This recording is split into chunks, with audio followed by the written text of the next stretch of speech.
Hi, if you have your 30 years before 60, what's the 18-month connection I've heard old heads talk about? So what they're probably talking about is the current connection. And basically, if you're just working for the railroad and you've worked for the railroad at least 12 months before your railroad retirement date and you immediately take your railroad retirement, you're going to have the current connection.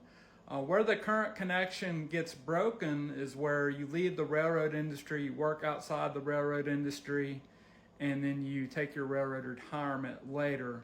And you may have to leave the railroad industry through, not a choice of your own. Especially there are a lot of folks in the 80s and 90s when the railroads downsized that they were vested with railroad retirement, but they lost jobs and they had to go into another industry. And then when they become of retirement age, they had broken their current connection. But how they look at the current connection, on your railroad retirement date, railroad retirement counts 30 months back from that date to see if you have at least 12 months of railroad service within that interval, and if you've had any intervening employment. So most of the time, like I said, if you've left the railroad industry and you work somewhere else, that's typically how the current connection is broken.